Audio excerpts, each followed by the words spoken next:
Good evening, this is Brass Tacks. I'm Zaka Jacob. The Constitution Bench of the Supreme Court is hearing a historic matter on whether same-sex marriages should be legalized in India or not. Now, the argument being made by the LGBTQ and other folks is that this is a question of equality and you can't deny rights to one group of citizens through marriage when another set of couples are getting those same rights. You're basically discriminating basis sexual orientation. But the politico-religious argument is India is still a conservative society and it is not the job of the courts to impose laws which a majority of this country may not be ready for. This court hearing is going to go on for a number of days and weeks until the court comes to a conclusion. There are, like I said, the laws argument that can be made for it, and there is also the politico-religious argument made for it. We'll get into all of that in just a moment, but first, the story in court today.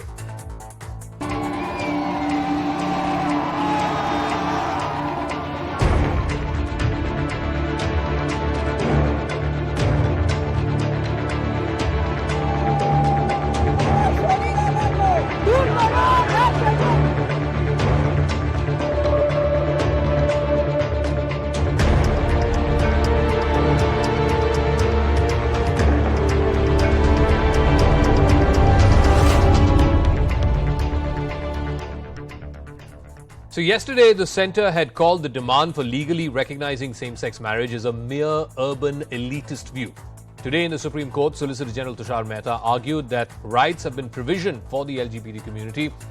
Their dignity is upheld and they cannot be discriminated against.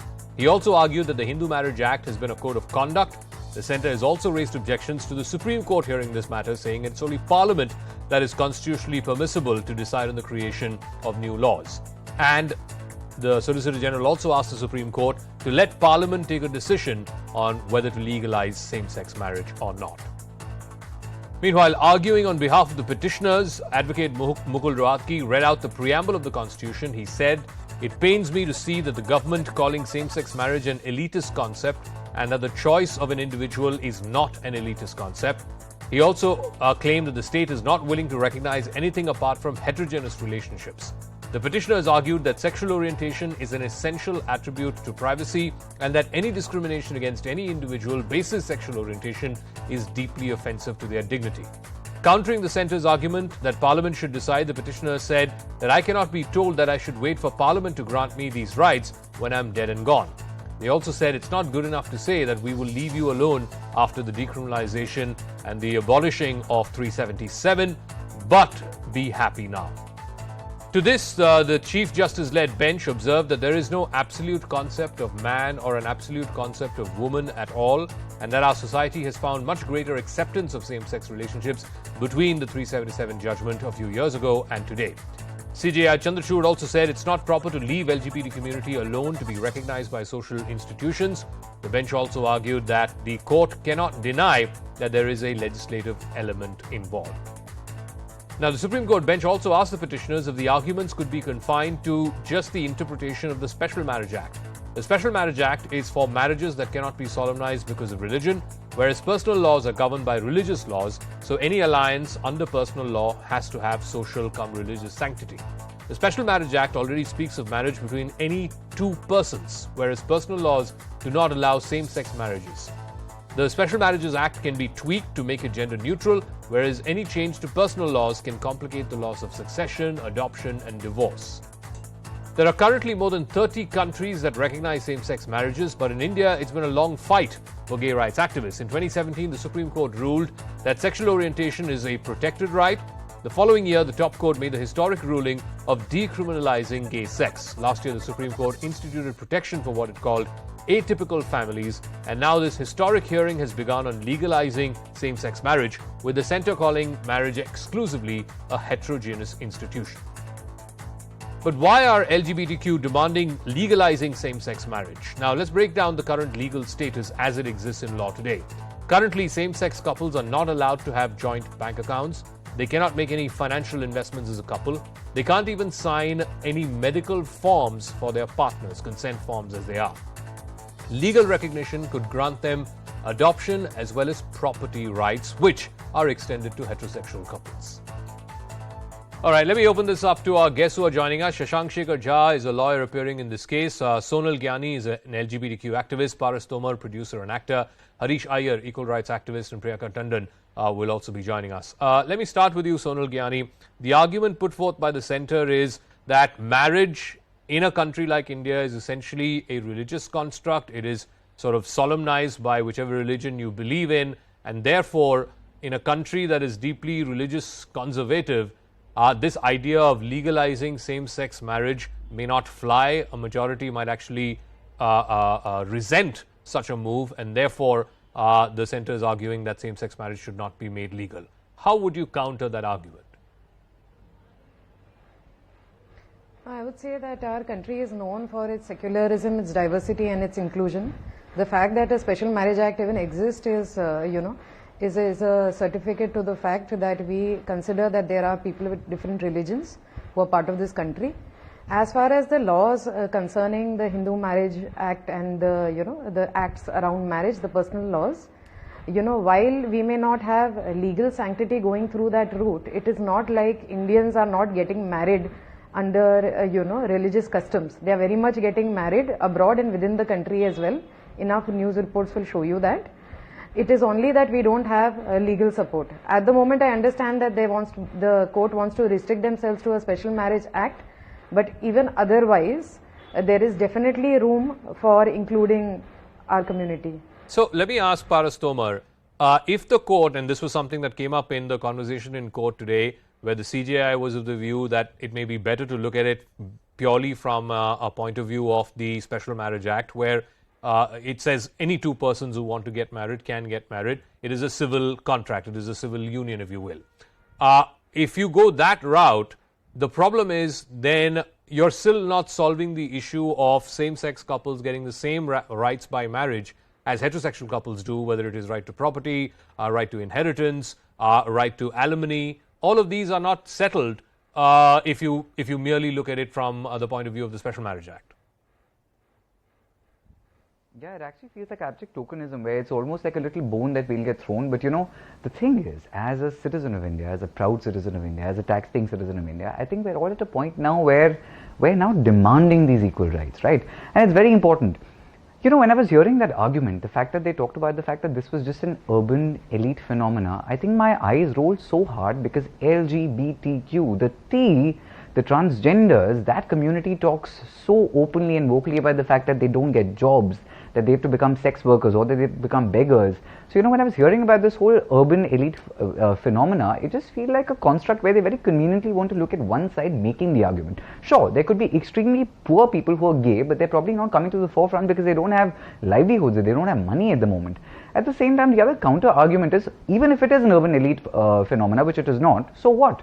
Because equality and rights have never depended on your social and monetary status. Because by the same logic, if these were poor people, would you then have said, oh, they're only poor, we don't need to listen to them? So either ways, that argument held no water for me, because when you're saying basically this is just urban elite or that they're not making money, it makes no sense. The second part, which I thought was very deeply questionable when they talked about the fact that India is not ready, popularity, the popular vote doesn't often mean the thing is right. Popularity doesn't always mean it's the path of righteousness.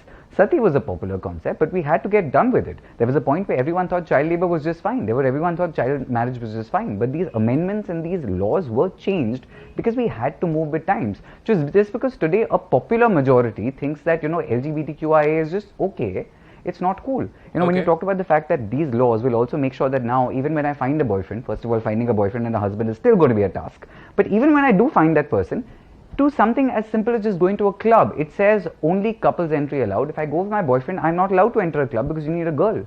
So, when they talked about the fact that so much will need to be changed, my response to that is please do it, because as my job as a citizen is to uphold the constitution and to live by the law. Okay. And the constitution's job is to make sure that they give me equal rights. So, Shashank Shekhar Jha, again, the fundamental point here is about you cannot discriminate against a class of citizens no matter what the parameter is. And in this case, it's about sexual orientation. That has been clearly said in the right to privacy, the Aadhaar judgment, that you cannot, that right to privacy is a fundamental right, and that sexual orientation is encompassed in the right to privacy. So you're basically discriminating against an entire class of citizens against Article 14 and 15 simply because of their sexual orientation. Namaste to everyone on the panel. I guess no, we are taking it in a wrong way. See, Navtej judgment of Supreme Court and Puttu Swami's judgment of Supreme Court and then Aadhaar card judgment of Supreme Court has clearly stated that Article 14, 19, 21 is for the individual's rights and it should not be disregarded. So for that point I am saying that I am just saying that any type of phobia should be boycotted or avoided, and for that point here is homophobia we are talking about. Now I am completely in favor of that, but then the second point is on the basis of those aspects and on the basis of individual rights which you have already got, can you now claim or start claiming that you should also get the societal rights, or for that point all the institutions which are based on heterosexual community should also be granted or extended to homosexuals? No, but once again, society. When you say societal rights, once again, it's not society that is giving me the rights to property in case a couple splits, or it is not society that's giving me right to adoption in case a heterosexual couple wants to adopt a child. It's the law. It's not society. No. So here is the problem. See, if you go through the history of marriage starts in Hinduism, where a child asks whether whether his parents can get married or not. The history I am talking about. So when you go through that history, you need to understand that the most important chapter or aspect in the adoption is for the child. So how can now two people claim that no, the child who is not able to speak in front of you, we are able to, or we are capable enough to but heterosexual couples do that all the time, who want to adopt are doing that all the time. What sort of argument is that? Anyway, let me ask. Once again, let me ask Harish Iyer. And I'll tell you. One second, sir. One second. Just give me. Harish Iyer. Again, I keep coming back to the right to equality and to treat everyone as equal before law is an established, fundamental tenet of our Constitution. Article 14 and 15 give that guarantee to every single Indian citizen. Even when you go back and look at let's say the Sabarimala matter, I'm taking a purely religious matter, the reason why the Supreme Court struck down not allowing women of a certain age into that shrine was because it violates the basic rights of a class of citizens because of their gender, right? And the Supreme Court said that is violative of 14 and 15. Here again, you're violating the basic rights of any individual, rights that you're perfectly willing to give to heterosexual couples, basis the fact that they're sexually oriented in a particular way. I think Zara, one of the important things to speak about is that a constitution is not doesn't discriminate and doesn't say that some people need to be given preferential treatment while some people, just because they belong to a minority community, should not be given preferential treatment. When it comes to marriage rights, that's how it is at this moment. There is enough evidence, enough and more evidence that LGBTQIA plus people, LGBTQIA plus families thrive as much as heterosexual families thrive, whether it is about families with children, whether it's families, if you go in the West, of course, you'll not get examples over here because here you can't really adopt a gay couple can't adopt a child. But if you go to the West, you'll see that a lot of people who have adopted, and they are as good or as bad as heterosexual couples. So the entire idea, let's not even get to adoption and other things. When we are sticking to marriage, just sticking to marriage, let me tell you that we cannot have preferential treatment given to a particular sexuality, whereas the other sexuality is completely left out. And marriage equality is our right, irrespective of what my genitals or my partner's genitals are. It's our right. And as long as two adults are deciding that they want to live together, they want to, they want to have the signing authority when one of the partners is dying. They want to have the right to buy. I think you can still take a bank account together, but taking a loan together, it's still a hassle. If they want to do that, it also means a lot of economic rise for India. Why would India deprive itself of this economy? Why would India deprive itself its citizens of these basic rights to love and to be with the one I love in legal matrimony Okay. is my basic right. Priyanka Tandon, Why would India? And I'm a proud citizen of the country. So one of why the would things, I have faith in the all right, Constitution? Harish. Let me ask Priyanka Tandon. One of the things that this whole debate around same-sex marriage is that irrespective of religious divide, whether it's in the Hindu community, the Muslim community, or in the Christian community, they are all opposed to same-sex marriage, because at the end of the day, should the right to confer marital status be left to the individuals concerned, or should it be left to the pandit who's performing the ceremony or the priest who's consecrating a marriage? It should be left to the two individuals. So if you're willing to do that in the case of heterosexual couples, why aren't you willing to do that in the case of homosexual couples? Well, if you ask me, the definition of love for me is not getting married to the same gender, first of all. It can't be claimed by law, by the way. And, something like, with the due respect of the law, I would say we must also protect the law of nature and nurture. There's a process. There is a biological process which God had already made for all of the humans here. So are we actually looking for the humans, and we are not looking for the future for the coming generation of our country? Because India, where we live in a country, we are very adaptable to the things. We are very adaptable to the psychological changes in our country. We are very adaptable of things that are happening here. There are so many kind of marriages which happens in our country. But have you ever heard of getting a swayamvar of female choosing a female partner? Or male choosing a male partner? No, so what the LGBTQ community is arguing is, okay, you don't want to do the swayamvar, at least allow us to go to court and have a civil contract. That much can be allowed. As I have said, we all should respect the law of nature which God has made. God has made a individual personality of a male and a female, and we should not disturb this reproductive system which God has made. No, but that also inherently means the only purpose of marriage or companionship is to procreate, is to have children. There are many number of couples, including heterosexual couples, who choose not to have children. So what?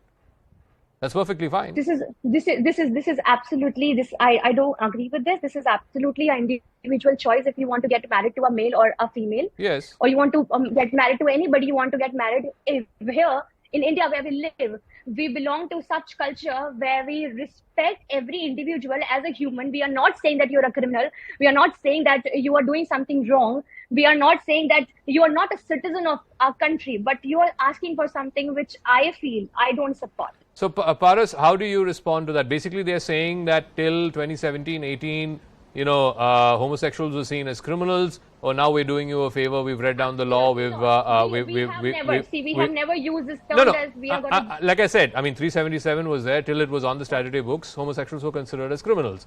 Now the argument by folks like Priyanka is, okay, we are treating you as equal citizens. Absolutely.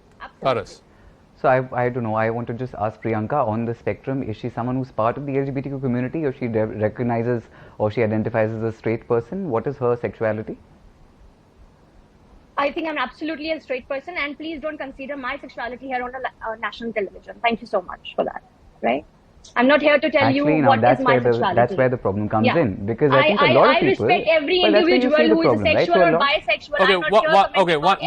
Fair enough. One at a time, please. One at a time. Yeah, Paras, yeah.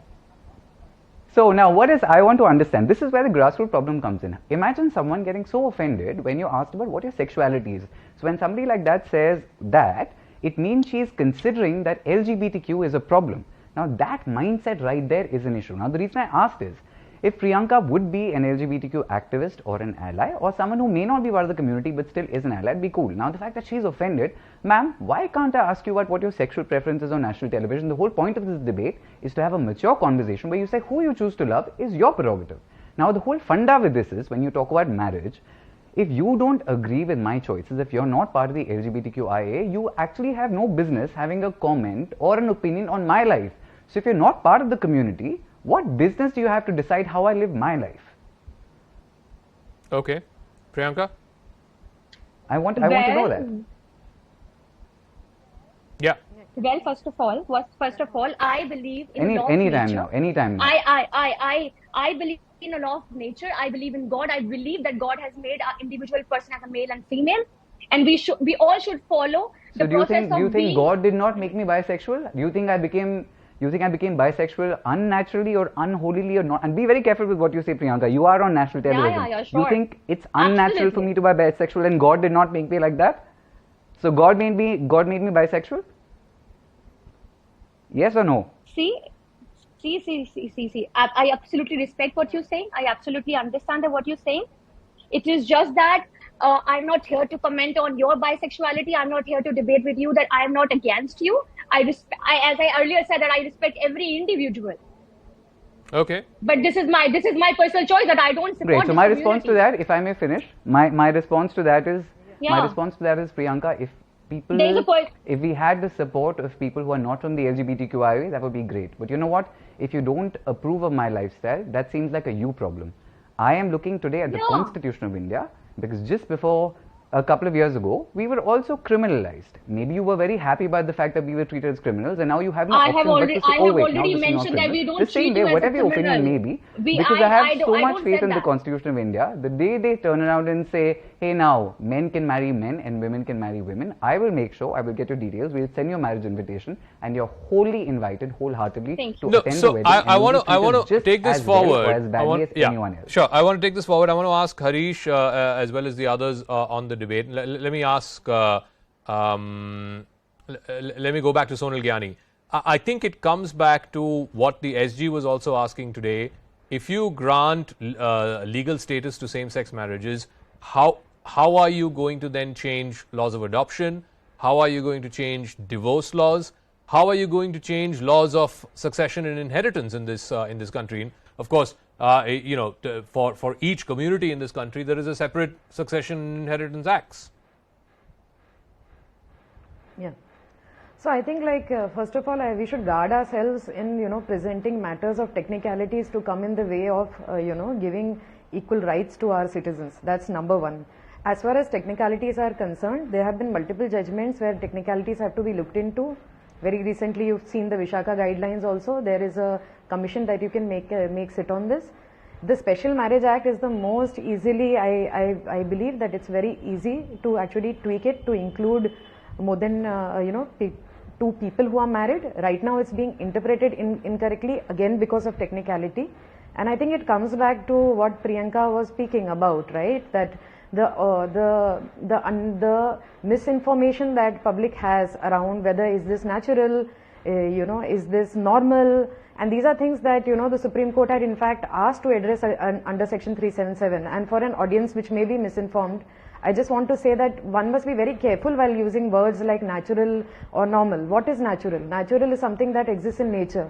As far as homosexuality is considered, if you look at ethics also, there are references. Other also. No, Priyanka, this is not about you. I am talking about the larger public. You can differ. We can agree to disagree as much as you like, but let's talk statistics. More than 500 species of animals are showing homosexuality. So it is natural. Second bit is normal. What is normal? What is considered normative is something that you see constantly around you and it normalizes your opinion around it. If you go to Los Angeles, everybody finds that homosexuality is completely normal. And that's the idea we are trying to change. At the end of the day, it comes back to what Paris is saying. Okay. As long as I am not hurting you, but if this system is hurting me, right? It's time that the institution steps up and safeguards its citizens. This is not an argument against religious bodies. This is an argument about our constitution which guarantees us safety and protection and equal rights, which is not happening. If you talk about my life, if I am with my partner, it is difficult for me to get a health insurance for my partner. Tomorrow something happens to her, I am in hospital with her, we have to take a life saving decision. I cannot make it despite living with my partner for 10 years.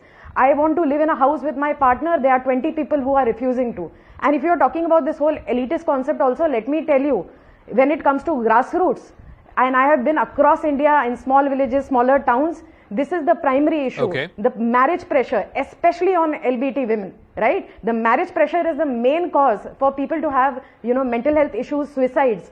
Go back, look at the news, look at the number of lesbian suicides that have come from smaller villages. And then let's talk. Okay.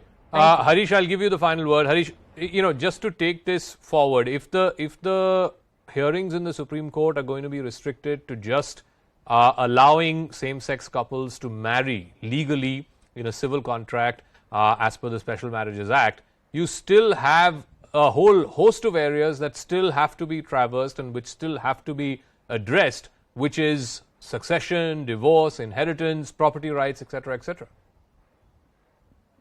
Well, as the problem looks like, the only problem with gay marriage, when I hear all these arguments, I realize that the only problem with gay marriage or marriage equality is divorce. But the truth is that we will traverse that journey. When it comes to naturality, whether this is natural, the previous argument that we were having as well, Zara Jacob, one of the things Priyanka needs to understand is the fact that we have debated in section 377, and the court has ordained that we are natural, we are real, and there is nothing more distinct than that. The only natural progression after 377 is marriage equality. And after marriage equality, of course, we will not stop at marriage equality. We'll come for other rights as well. Okay. Why should I be treated as a second-class citizen in a country that even if I'm one person in this country, my rights are important. When even All as a right. minority, my rights are important in my country. The Constitution grants me that. Okay, Why Harish, should we'll I be leave it at treated that. as a second-class I citizen? am completely out of time. I want to thank all our guests who have joined us this evening on the broadcast. Like I said, this is going to be a hearing that will go on for a number of weeks and months in the Supreme Court, and the Constitution bench is hearing it no less. And you will have a lot of back and forth between the various stakeholders and the court itself, and we will keep an eye out right here on CNN News 18. Meanwhile, the big